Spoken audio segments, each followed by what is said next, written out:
Thank you so much, Tisha, for being here. You were just so wonderful, and I'm excited for you. Thank you. It's always a pleasure talking with you and having conversations. So much, I want to say juice comes out of it. So much fruit comes out of it. So, yeah. Yeah. Okay, so let's start off by talking about what is people pleasing. It's a buzzword a little bit. We hear people talk about it, but help us understand what is people pleasing. So, people pleasing is when you are typically, well, let me go back a little bit. Typically, people who are people pleasers, as they were younger, they experienced some sort of rejection, like some sort of rejection in their growing up that made them want to be in a space where they're overly concerned about how other people feel. And as a result of that concern, they begin to do things to appease other people, things that could be possibly at their own detriment. So, when I think of a people pleaser, I think of someone who will extend themselves in a way or do something for someone else, even if it is detrimental for themselves. And so they Mm. have difficulty saying no because their desire or their focus is to meet the need of the other person, and to make sure that they feel comfortable. Right. So they're more concerned about the other person's discomfort than they are about, the impact that it may have on themselves. Well, as you're talking, there's a couple of things that came to mind. One was, when people talk about like walking on eggshells, right? Like you're treading along, you're trying to not rock the boat, so to speak, or maybe conflict avoidant. Would you also include that? Yes, definitely. Yeah. One to avoid conflict, and it really goes back to that root of rejection. Like, what does that mean for you if you get into conflict with somebody? What does that mean for you? And so, I know I'm kind of going back into our childhood and to the core of it because I think a lot of people think of people pleasing as, oh, they're just always saying they can't say no. You're just always doing the things for people. But there's a root to that. And so, yeah, I hear that part too. I love that because to me it's sort of reframing. It's not just that you can't say no. Like there's an innate, or I shouldn't say it, but there's a deeper reason, a cause why this coming. Could you talk a little bit more about the rejection piece and maybe some things that might have happened or just define that a little bit more for listeners? Yeah, I ask like my clients to go back to the first time that they experienced rejection and what that experience was like for them. So maybe let's just say you were rejected from other children, right? Maybe you're on the playground and you were rejected and maybe they were picking on you. And you internalized that rejection and there wasn't a space for you to be reaffirmed in that. There wasn't a space. Maybe somebody doubled down on it. Well, you shouldn't have been over there anyway. If you was if you wasn't over there, then maybe X, Y, and Z wouldn't have happened. And so what has happened is the individual now becomes afraid of that rejection and is sensitive to and more focused on what could make the other person either like them or appreciate them or not be upset by them or their behavior. So, did that answer your question or did I just Yeah, yeah. And I well, know we're talking about people pleasing, but one thing that came to my mind is, can it have the opposite effect? So, like, let's say that I have a fear of rejection, right? I can, I'm just need to try again, walk on eggshells or maybe be a yes mm, man or a yes woman, right? But could I also go in the opposite direction where I start to um, kind of take control of situations? Does that make sense? Like, instead of like mhm, leaning mhm, back, like I jump forward. mhm, And I always mhm, have to be in mhm, control. Does that does mhm. that track? Definitely. That's why, like, in the conversation, about rejection or when you experienced it, it really matters what happened around it and how you interpreted it.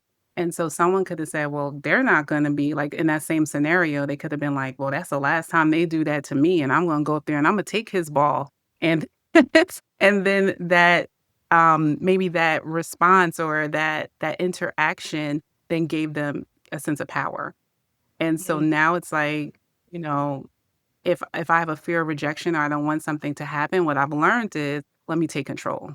Let me take control of the situation. And so it is like rejection can produce a lot of things, but in terms of the people pleasing space, I always want to kind of go back and just kind of figure out where did it start?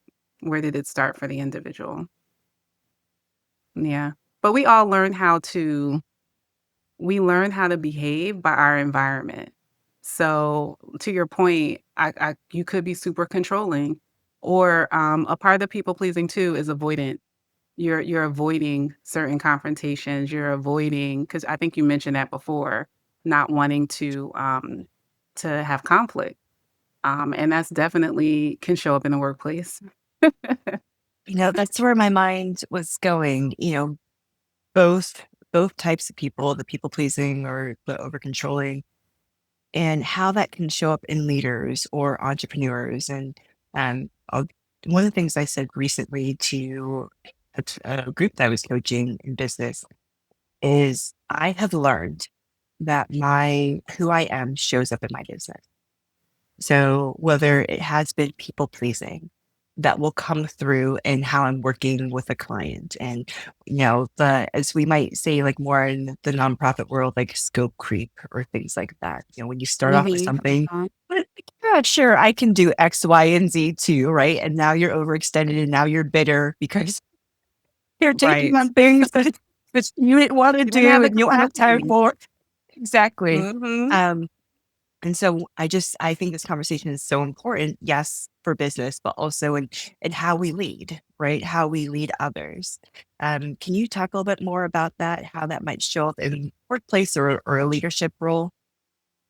Yeah, definitely. I think when you're people pleasing, it still goes back to the root of there's something that you don't want to experience. There's some type of negative consequence that you don't want to experience, which is why you are adjusting what you're capable of, or maybe what your capacity is to serve as the other person.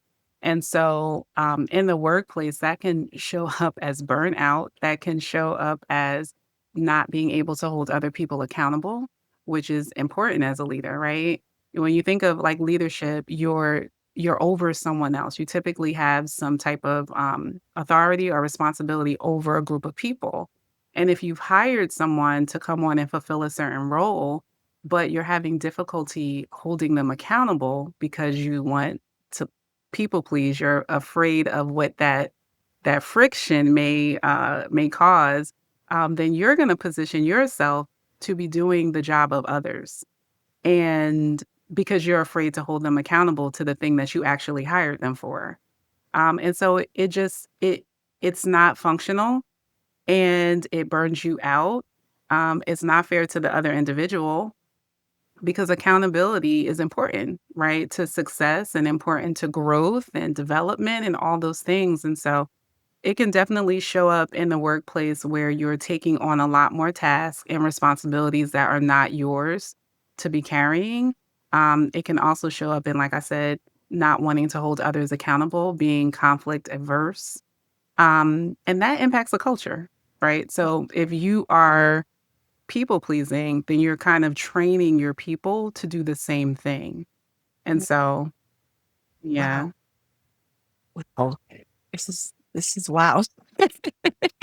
This is so important. As I was thinking about a couple of things. One being how probably critical this is for any new leader, any new manager, for them to go through proper management training and to really assess, are you a people pleaser? Because that's going to shift Mhm. the entire culture. It also made me reflect on some comments that I received from some of my staff. So I used to manage the department before I went into entrepreneurship full time. And I remember one of my staff members came to me and they're like, Belinda, you're wonderful. You're too available. And that kind of stung. And that has stayed with me and something that I've been trying to work on. But also another thing that I realized to the burnout point was I went above and beyond to not ask for more time in delivering things. Like when I was Mhm, working with a client or working with a colleague, whether they were on the same leadership level or above, I would shortchange myself in terms of the amount of time that I needed to do a certain task or fill on a mhm. certain project in order to be more accommodating, or as I would say, be more accommodating, but avoiding the conflict, right? And Right, right. What would be so, can I ask you a question? yes, of What would course. be the motivation for that? Like, why would you want to, up the deadline? Why would I want to What would increase that it?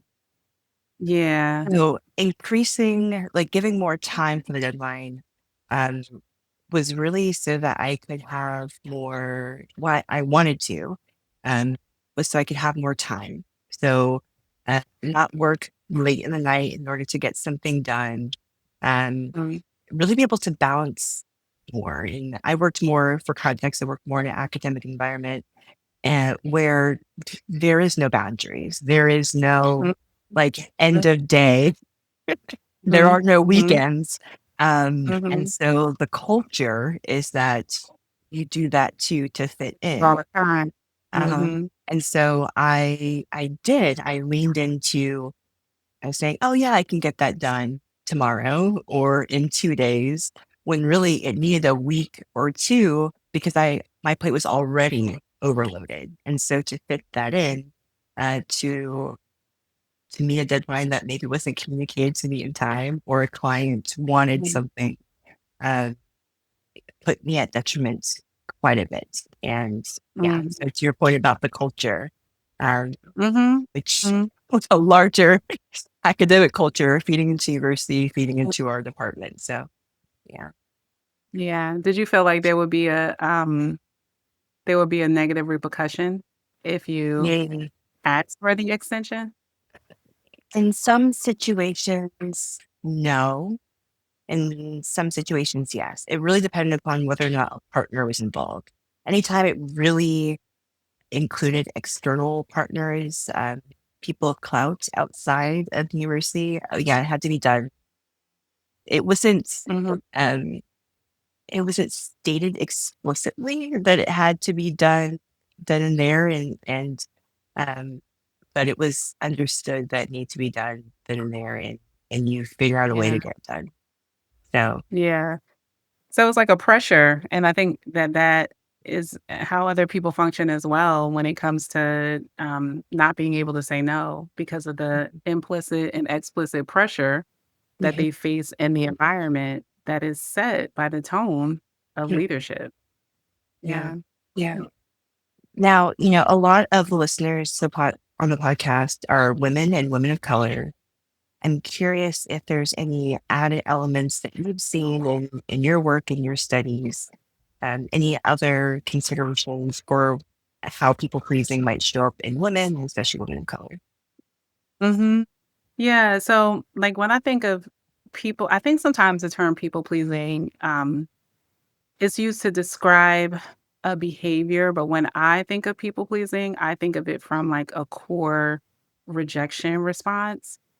However, there are times, like you said, when there is pressure applied in a culture that makes you feel like you cannot say no.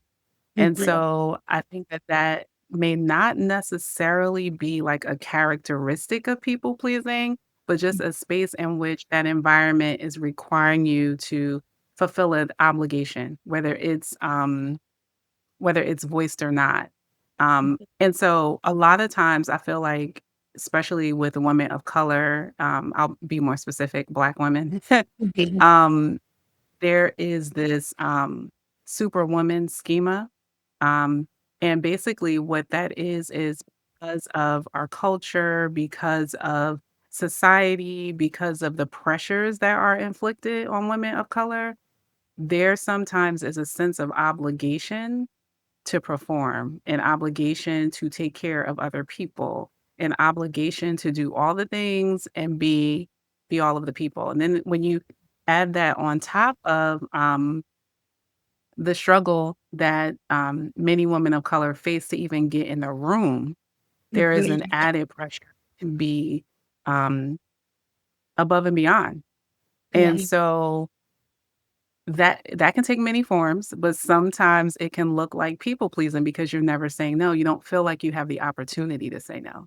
You don't feel like Definitely. you have space to be able to say no.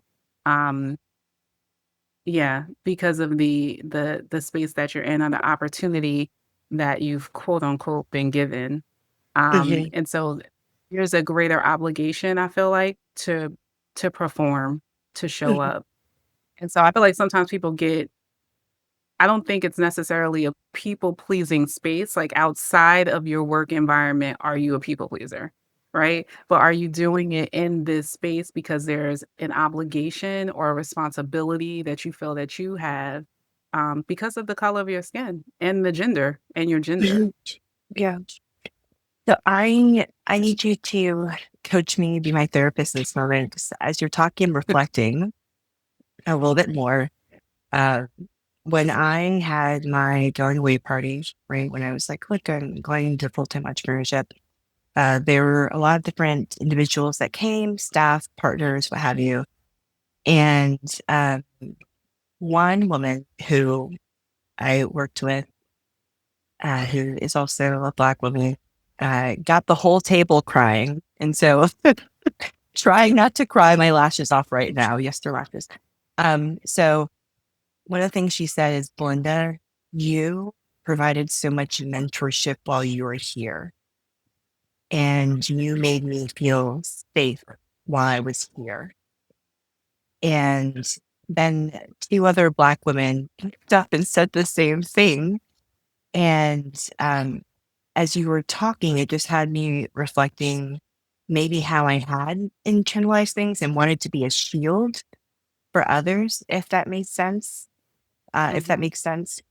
Um, but also it adds that extra element of like what happens to the mentor who is that shield. I don't know if that makes sense. Like you're in an Hmm. environment where you're people pleasing, you're also trying to like shield and help others so that they're not sensing you're going through the same thing, but then you have extra burnout because now you're the shield. If that, so I'm Hmm. just curious if you have Hmm. any thoughts about that dynamic, especially thinking again about leaders who might want to mentor or be a buffer for others. Yeah, I think specifically for you as a woman of color in the space that in the position that you had, I think you felt an obligation and a responsibility to the ones that are underneath you. And I think understanding what it took for you to get to that space and I think all of us would have enjoyed a mentor to guide us along the path, right? To understand the nuances. Cultures have subcultures within them, right? Who are Mhm. the key players and all of those different things. And a lot of times, I feel like women of color don't have that mentorship coming in. At least I can speak for myself. I had to learn it, and I didn't learn it fast enough. And in that corporate space, is really important to understand who are key players, who are influence people, if you want to get promotions and if you want to be able to move up this ladder. And so I feel like for you, that was important for you to provide that space and that opportunity for them to do that. And and I think that that's okay within reason, as long as it's not taking from you, right? And so and making sure that in your protecting and in your covering, you're equipping them to be able to navigate this space when you leave, Mhm. right? Or um, when you advance, right? Because most of the times the goal is to continue to progress forward and to develop. And so I think in that space, you just have to be careful that you're balancing it enough where you're not like, I don't want to say the mother hen, but you're not like covering them so much that they don't have exposure or they don't have the ability to stand on their own 2 feet um, Mhm. in that space. And that can look like once a week or once every 2 weeks, we have a conversation around how you're navigating. What does your Mhm. advancement look like? What things do you need to do? You know what I mean? As opposed to taking on other tasks for people or covering. spaces for them, but more of empowering them to be able to walk on their own.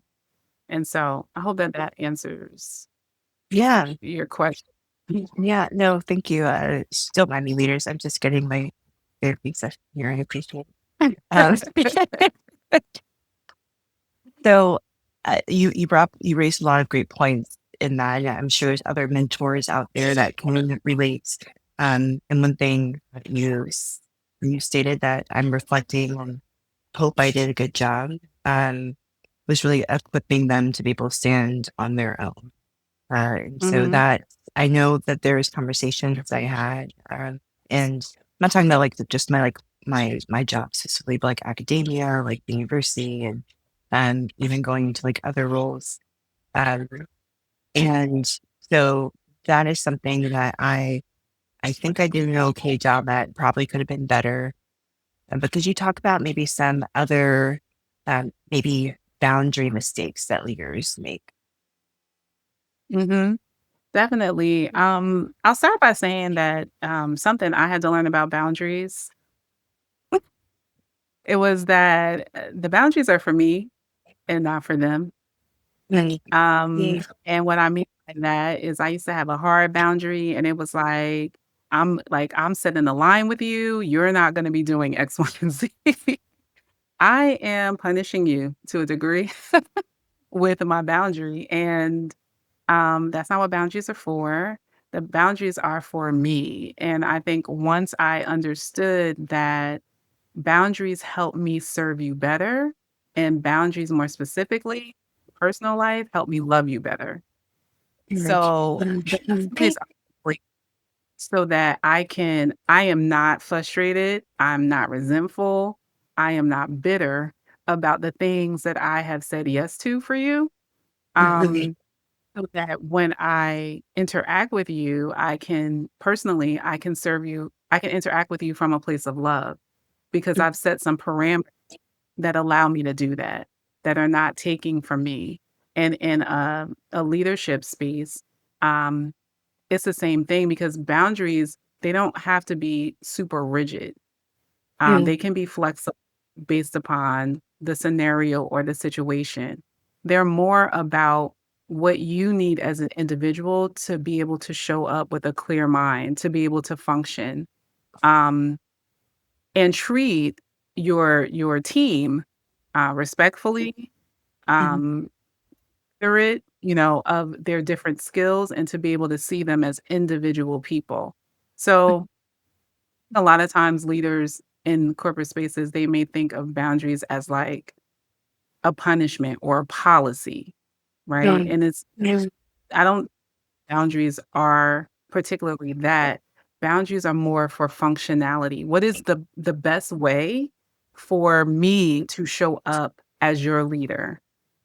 Does that mean that I can take your call at 9, 10, 11 o'clock at night? Does that mean that is it, I have to constantly be checking your work over and over and over and over again? Maybe I have a boundary that I'm checking this thing at the beginning of the week and I expect I need for it to be complete. I need for it to be um, what we agreed upon. And if that is not the case, then we now have to have another discussion because this is a boundary for me to be able to do all the other things that I need to do, you know? Um, and not so much seeing it as this boundary is for you to do your job. To set you up, and I think sometimes people wanna reflect boundaries outside when boundaries are actually for them to be able to show up in a certain way and to function in a certain way and to be able to even maybe have tough conversation, right? And so, I don't know if I'm explaining that right because I'm both mixing personal and professional, because my thought process around boundaries is definitely that they're for the individual and not necessarily for the people that may be impacted by them, if that makes sense. No, absolutely. And as you're talking, there's a couple things that came to my mind. One, and I want to go into this a little bit more, moments, boundaries in your personal life that allow you to show up, professionally. Um, but kind of going back to the beginning when I was talking about scope creep for a client that I had, one of the things that I've come to really learn is the importance of pricing my services and my products in a way that allows me to show up well for you, for myself, and my client. And so Mhm. I'm wondering if you have any thoughts there for entrepreneurs, whether new entrepreneurs or established entrepreneurs on I'm not saying like, give them pricing, but just in general, Mhm. the motivation behind uh, not undercharging so that uh, they Mhm. can show up. Yeah, if you wanna look at, your charges and your pricing as a boundary that you have, if you wanna look at that, then that's gonna be from a place of what do I need to actually be able to do this job, and not just do the job, but do it from a pleasant space. Do it from a non burnt out space. Do it from a space of capacity. Do it from a space that allows me to operate in a certain level of flexibility because I've created some parameters, right? Um, what do I need? And money is a part of that. Like I need to be able to pay my bills and I need to be able to feed my family, and I need to be able to get the materials and the things to be able to serve you in the best capacity. And so, looking at the pricing and all of those things as a boundary so that you can show up better for the people that you are serving. Because at the end of the day, that blesses them. That brings them to a place where they're getting the fullness of you. You're not running around scattered, stressed, trying to pull pieces together, robbing Peter to pay Paul to show up on this call and do those things and think about your strategy and do all this other stuff. Um, and they're getting like fragments of you. They're not getting the best of you. And so looking at it from a place of what, again, internally, what do I need um, to have fulfilled or protected to be able to show up the way that I'm promising to show up for you. And so, yeah, those are my thoughts around that. I love that. And, one of the things that also brings up is kind of going back to the beginning when you were talking about fear of rejection, right? One of the things I encounter a lot with those that I'm coaching is, well, what if I don't get any clients? Or what if someone says like the price is too high? Do like I negotiate down and those sorts of things.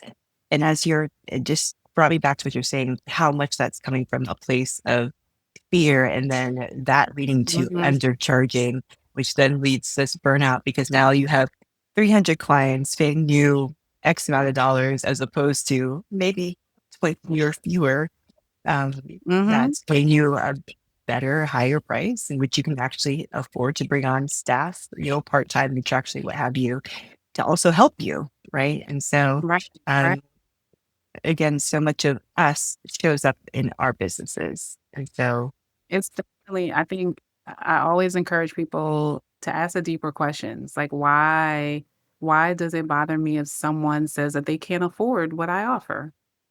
What does that mean to me? Um and how am I internalizing that? Is that becoming what I think I'm worth? Is that becoming my value? Is that changing my identity?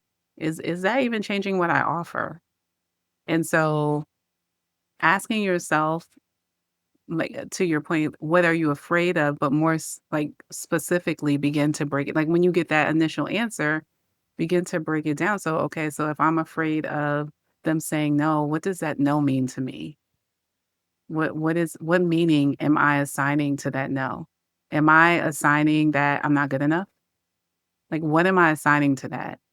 And coming to a place within yourself, well, once you understand what you're assigning to that, then now doing the work to challenge if that's a truth or not, or if that's just like a way of thinking or fear motivated or something that you're used to experiencing or you experienced as a child.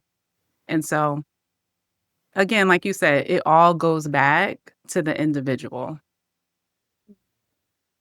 Thank you. So let's jump into the relational part for a moment. So let's Mhm. say that work culture is good. Like things are good at work, whether we're leading an organization or we are entrepreneurs and we set our own sort of climate. Um, but we're more so dealing with people pleasing at home, right? And the home could be, different. It could be husband, spouse, it could be with kids, it could be with extended family if they live with extended family.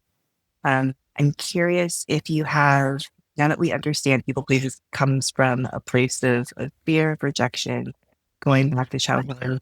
I'm curious if you have any thoughts around how uh, women can start setting boundaries at home, um, that's, you know, al- that allow them to engage like in a little bit of healthy conflict. And you can correct me if that's not the right term, but it's not like setting the house on fire at the same point in time. Um, that Mhm, allows them mhm. to fulfill their purpose and do what they want to do at work or in their business. Yeah. So my first thought is, just starting with yourself, right? Like, so identifying, a lot of times if you were a people pleaser, like if it's a characteristic that you've carried, you see that you carry it, in your personal life and in your professional life, just in general, then you may wanna look at, like, identifying the role that you played in your family. Because a lot of times, maybe you were the peacemaker, maybe you were the one and when there was tension and things going on in the home, and you were the one trying to make people feel better. You were the one always, like, um keeping the pulse, like checking the pulse of others. And so a great characteristic about people pleasers is that they're really in tune to how other people are feeling and what's going on with other people, right? Which is not necessarily a bad trait. Um it only becomes tricky when it impacts you and it impacts what is best for you. And so with that thought being in mind, I'll share a story of my own personal boundary. I wouldn't consider myself a people pleaser, um, but I did have issues with boundaries, right? Because that's a part of it. Like, if you're a people pleaser, you're going to have to set your own boundaries for yourself. And in order to do that, you need to know what you need and what's going to allow you, again, to love the people the way that you actually want to love them and not doing stuff out of obligation and out of frustration and all those things. And so for me, I had a relative that, I felt obligated to do things for. I was raised with the obligation. So I felt obligated. And so when I would get a call or I would get a message or anything like that, in the beginning, I was on that whole like, you're gonna stop asking me for this and asking me for that and all this other stuff. And I was like pushing back because out of my frustration. Um, but when I realized that this is not about punishing that person, they're going to do what they do. They're going to do what they've been used to doing, right? Nothing has changed for them. They still need the things that they need. They still want the stuff that they want, and you can't change that, right? But what you can do is choose what you're gonna participate in, how much you're Mhm. gonna show up, and what is comfortable for you. And so a big thing for me was identifying what I was doing, um, in 3 categories. What was I doing out of obligation? And then what was I doing out of responsibility? Like, it's my responsibility. I've taken ownership of this thing. I've started this thing. I'm responsible for that. And then what am I doing because I want to, right? And so I slowly begin to eliminate the obligations and focus on what am I responsible for and what do I want. And so once I was able to separate those Mhm. things, could start when I would get a text message, I could start saying, yeah, I'm not gonna be able to do that, but if you want to, you can do X, Y, and Z. Mhm. Then Mhm. became, I don't want to do that, but Mhm, feel free to to do X, Y, and Z. Um, and so it was a process. It didn't just I didn't just, and I'm still working on it. Like, and I'm sure that they felt it was different for them. So they felt some mhm, kind of mhm, way. It was repetition that continued to happen because again, person didn't change and they still do it to this day. But mhm, it doesn't bother me as much because I've decided in my mind that I don't want to move out of obligation. yep, Because when I move out of obligation, I get resentful, I have frustration, I have bitterness, and these are things that I might be holding on to for a long time, and then they start mhm, showing up. Um, I wouldn't say that I'm necessarily passive aggressive, they probably show up aggressive. Like, I have like, my capacity is full, and then now you added this one thing that you've been adding all along, and now I'm mad at you. Now mhm, now I'm like, "I'm not and like, and so when I began to realize, like, the way that that flowed, that pattern, I was like, "Okay, I gotta stop doing stuff out of obligation. I gotta do mhm, stuff that I actually want to do." And some of those things could look the same. Like, mhm, some of the it could be the same ask. It could be an ask, and it can look like for one person, it could feel like an obligation, and for another person, it could feel like, "Oh, I wanna do that." I wanna take you to the doctors. I want to, drive you to all of your practices. Like, I could want to do it, and then another person, it could feel like an obligation. mhm, And so now it's balancing that space. What do I wanna do? What is my responsibility? And responsibilities are things that I've signed up for, mhm. right? Yeah. So if I'm driving you around to all of these games, who signed you up? Hey, signed you up, right? So this is an agreement. This is a responsibility that I've now taken on because there's a part of me that wants that for you. Mhm, A lot of times obligations reflect things that we didn't sign up for, we didn't ask for, that are not responsibilities that other people try to put on us. mhm, And mhm, those we differently.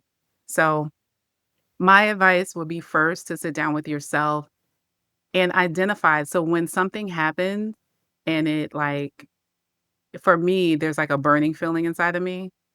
I mhm, used to ignore that. But that's a telltale sign. That's telling me that I'm not feeling something about this. mhm, And mhm, let me stop that moment and figure out what I'm feeling. mhm, Am I sure? Am I feeling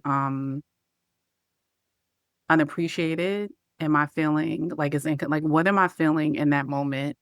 And then from that point, I begin to look at, am I feeling like I'm obligated to do something? Or is this a responsibility? And then I start categorizing stuff. And then based upon that, I know how I'm going to move and practice. Practice. A great book for boundary setting is within families is No More Drama by Nidra Tawab Glover. She has some really good phrasing for things that you can say to family.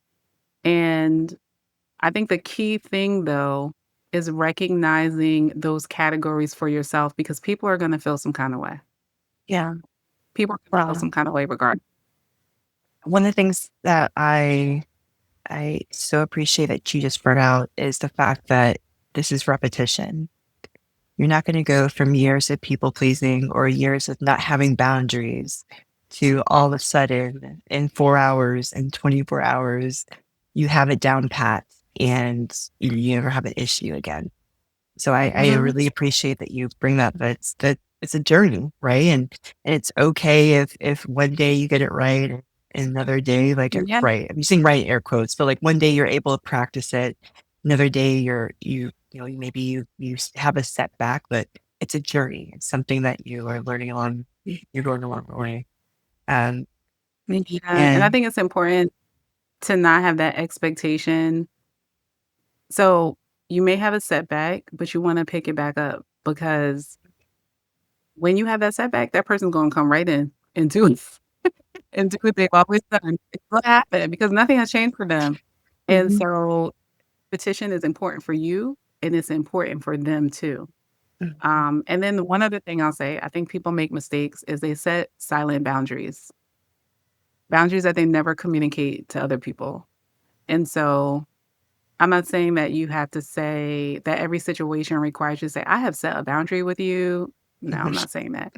A response might be that a response is necessary. I am not able to do that, or I do not want to do it. That's not in my capacity right now.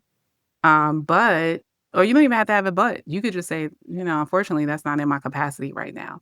But you do Yeah. have to verbalize in some way your boundary to other people because they're not going. You just gonna have a silent boundary. Nobody's gonna know, and Mhm. and they're gonna keep knocking at the door. And so the repetition is necessary on both sides. It's so important. So important. I have been there. Can I confess? I've been there having silent boundaries, or just ignoring some text and just hoping for They them to get it right. understand. Yeah. Yeah. So thank you. Thank you. You know what? There's another thing that I was reflecting on. This is so important. What you just went through, this whole conversation, that's so important for so many reasons, for so many people. And another group of people that we haven't talked about necessarily is how boundaries and understanding rejection and people pleasing um, can affect those who walk in the Christian faith. And the reason why it came up for me as you were talking is we are not supposed to be walking in bitterness. We're not Mhm, supposed to be living in an angry state.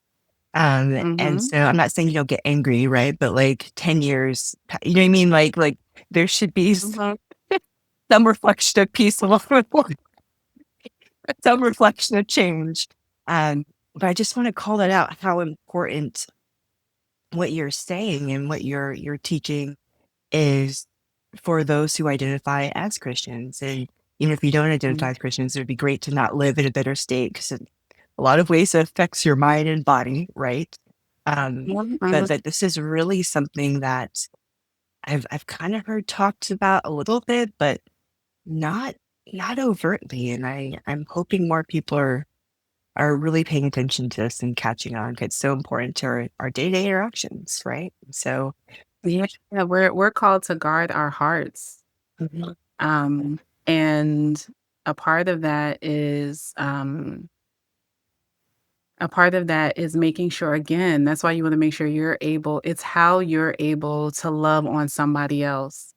And offense is one of the things that the Bible talks about often in terms of us not remaining offended and we verbally have to say something about the offense because otherwise it attaches to our heart and it sits there and it starts really slowly, right? And then if people don't know that you have offended them or people don't know that something has happened because you haven't verbalized it, the likelihood of them doing it again is very high.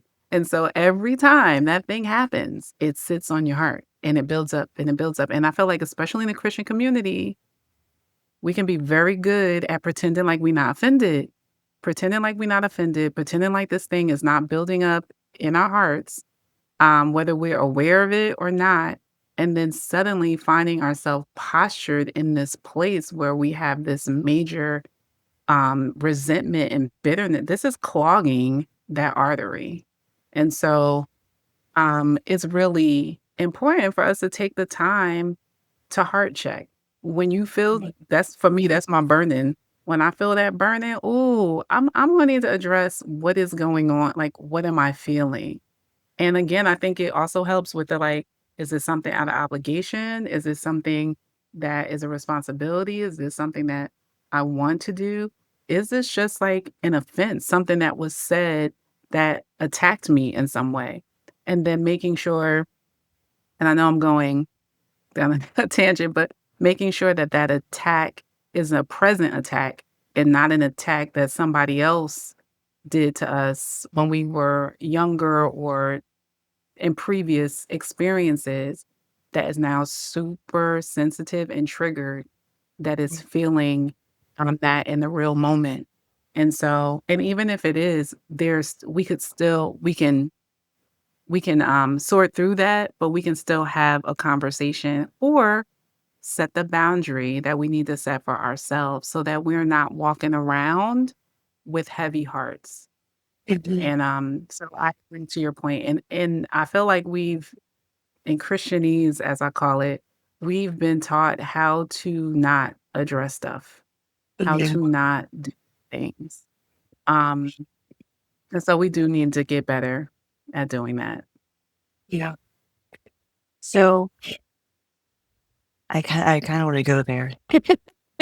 You were talking about making sure that whatever we're experiencing, it's a present hurt, I think is what you said, and not Mhm, something past. And one of the things that came to my mind is there are going to be people listening to this podcast that are resonating with everything being said, but there's a fear to start opening up, right? Maybe they think there is a not present past, or I can't remember the term you said, you can correct me on it. But to go there is too painful. So, what initial steps would you recommend for a listener to start to open themselves up? Maybe they're not willing to jump into therapy right away, um, but what could they start doing, maybe independently or with a confidant, just to start to mm, open that up, if that mhm. makes sense. Yeah, I would if it's a Christian, I would, take it to the Lord. Mhm, Just get in your quiet time and be like, "Lord, there I feel something right here, and it's feeling intensely strong." mhm, Like, like, it may have happened, but the level in which I'm feeling this is really strong right now. mhm, mhm, And so search my heart. There's a scripture, I can't remember what it is right now in the Bible, but it talks about asking the Lord. I think it was David. It talks about asking the Lord to search my heart yeah, and show me, right? And so I think in that space, if you're open to that, you can have a conversation with the Holy Spirit, with the Lord, yeah, and then just journal. I encourage people to write the question like, Lord, is there something in my heart? Is there a past offense that is coming up right now? Write mhm, exactly what you hear. Start writing. Just start mhm, writing. And that can be freeing. If you are mhm, not a believer, you can definitely um, do the same thing. Minus the conversation with the Lord, you can write down where have I felt this feeling before? mhm, How, mm, how and what was familiar to me, right? And then start tracking it mhm, back. Like, when did I feel like this intense before? And then you can start doing your own, reflection on that. But I definitely do encourage therapy um, just because it's a process. And mhm, sometimes it's not what we can do on our own. mhm, Um, and sometimes there's only but so far we can get on our own, mhm, right? mhm. Sometimes things and help you navigate and provide other tools. But those are the two, I think, first steps if you want to begin to challenge yourself um, with what you're feeling. And you may have something and you be like, I don't remember ever feeling this before. This is new to me. This is a new feeling. So what is this about? Was it like the way in which they said it? Was it like Mhm, the circumstance? A lot of pressure? Was a lot of stuff already going on for me? And then they said this. Like you can kind of filter through that on your own. And there's tons of I don't have none are coming to mind, but there are tons of reflective journals mhm. um, that can help you walk you through that. Thank you. And for the listener who is like, okay, I am ready to explore therapy, do you have any recommendations on how to go about, I wouldn't say finding a match, but like you're going to be journeying with someone, right? Like, so finding one that Or you feel like is a good fit. mhm. Well, if you go to Psychology Today, you can kind of filter through what you're looking for. If you're looking for a female, if you're looking for a Christian, if you're looking for African American, if you're looking for any other type of things that you know you might feel more comfortable with, you can sort through that. If you're looking for certain modalities, a lot of people don't know modalities, maybe like the most popular ones like EMDR, which is really has a lot to do with like trauma. So that also too, like what you're looking for. If you're looking for someone that works with trauma or inner child or family issues, or so you can kind of sort through that and then see um based on your insurance, or if you're like, I'm a therapist intern right now. And so we do self-pay, but they're typically for interns, they are very low cost. Ours is anywhere between 40 and $50 a session. So you can filter through what you need in that way. Um, and then have a consultation with them. You can have a 15-minute consultation. You can ask some questions. You can get a feel for how the conversation goes, for how they flow. And then you have to test it out. And it might not be a good fit, but I encourage you not to stop trying because when you do find the fit, you found the fit. Like so many great things can happen in that space. And so, um, yeah, it's kinda sorted through so you can kinda have a uh, basic category of folks and then talk to them. If you've had a bad therapy experience in the past, in that consultation, like, "I've been to therapist before, and this is what I didn't like. This is what was helpful. How do you, handle these types of situations? What would you do?" And kinda get a feel that kinda way. Thank you. Thank you.